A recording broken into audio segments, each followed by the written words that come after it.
TVS has built a motorcycle that can fit into anything. They have done a retro and modern classic look with the new Ronin, and this is a totally different motorcycle and a totally new engine.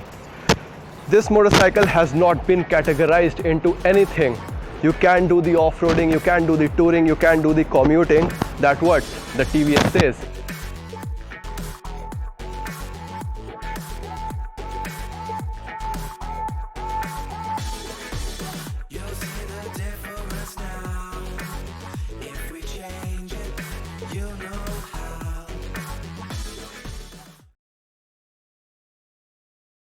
So this is the brand new engine, which is powered by a 225cc single cylinder that produces 20 PS of power and 20 Nm of torque. Now the engine character is more like the Royal Enfield. You get the same amount of torque and the horsepower, but the power delivery is linear, I would say. When we test ride this motorcycle, and I have experienced that this has a linear power delivery compared to the Royal Enfields or the Honda CB350.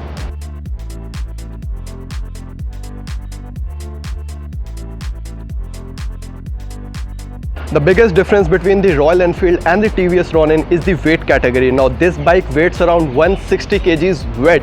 Now that is a difference between the Royal Enfield, and the power to weight ratio is really something we can talk about. Now this motorcycle has been powered by a 5-speed gearbox which gets an assist and a slipper clutch.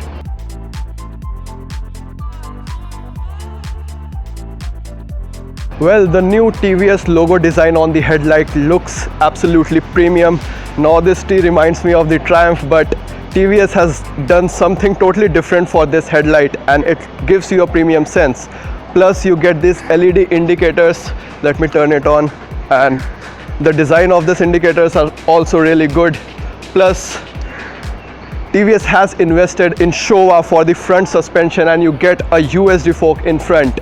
In the premium model, the top variant, you get a golden fork, but this is a mid variant in which you get the black fork and a single channel ABS.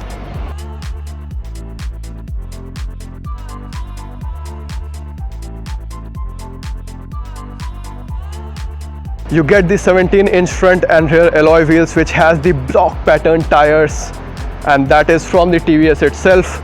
In front you get a 300mm disc, in rear you get a 240mm disc, and this variant has been equipped with a single channel ABS. Now the top variant, which comes with a 3-scheme color, that has a dual channel ABS. For the rear you get the monoshock again from the Showa, and the suspension setup is non-adjustable, although from the front and the rear. The suspension setup is for the comfortable long rides, so this motorcycle is basically more focused for the touring purpose. You will notice there are a lot of plastic used in this motorcycle, especially on the engine. You can see this is made up of plastic, and I don't think it is of much use. Plus you get the more plastic on the chain set. This could have been a cleaner design, but TVS decided to give us the complete covering for the whole chain set. Now there is another thing to notice on this motorcycle is this cover is made up of plastic. Now why TVS has decided to do that is because of the engine sound. Now this motorcycle sounds really grunty and bassy, and that is the whole concept that TVS has put into this motorcycle, that they want this motorcycle to sound really sweet. Now let's hear the exhaust note, as this motorcycle has a feature like when it turns on you will not hear any starting sound. So let's see how quiet this is. See, no sound. And the best part, the exhaust note. TVS has worked a lot on the exhaust note. This sounds really grunty and bassy. Just listen to that.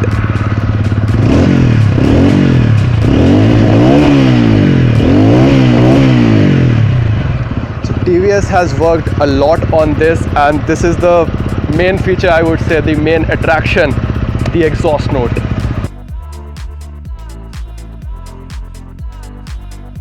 Well, remember, TVS has not decided any specific category for this, so they have kept the seat height minimum at 795 mm and the ground clearance of 812 mm. Now this combination will give you low ride as well. So this is the sitting posture If you are taller, your legs might get hit on this tank, this design, but the overall sitting posture is really good and comfortable.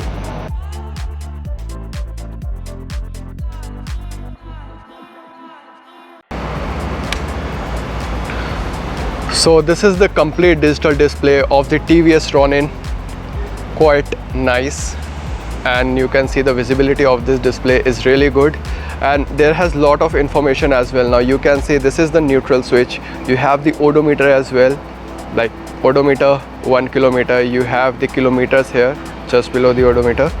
This is the urban mode, and if you can select from here the urban and the rain mode. There are two modes which has been given on the Ronin. This is the fuel gauge over here, that is the RPM meter, that is the time, and the complete digital display looks really good.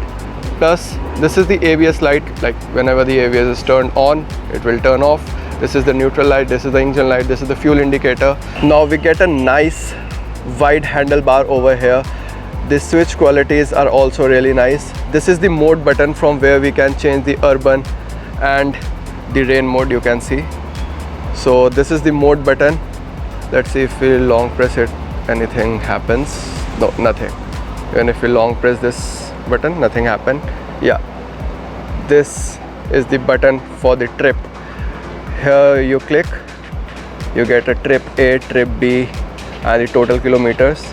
You can set this by long pressing. Like if you go here, there are two buttons, mode and the set button. If you click on the trip A, you long press the set button and it sets to 0. So this is how the total speedometer works.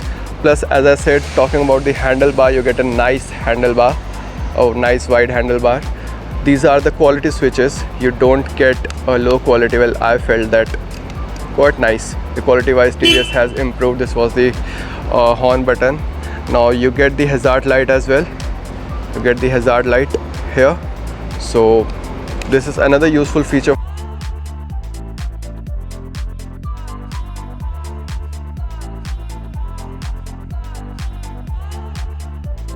So this is the rear look of the TVS Ronin. You get a simple plain grab rail, which is not that fancy. The LED looks so sleek and so good that it has created a different look from the rear. You get this aluminium mudguard, and this is the number plate holder over here. You get this LED indicator that can be turned on and looks so good.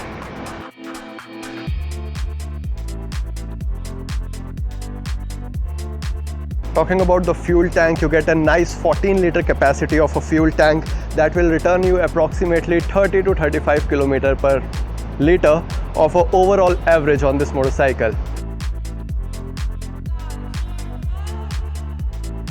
Starting from 1.49 lakh and goes up to 1.70 lakh, there are three variants in the TVS Ronin. In first, you do not get the color scheme and a single channel ABS.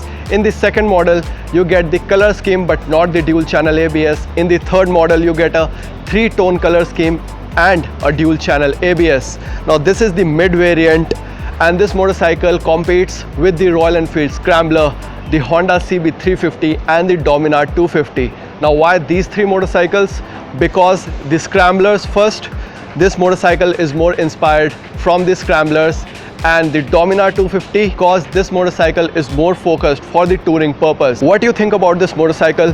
Drop it in the comment section. Do not forget to like, subscribe and share our channel.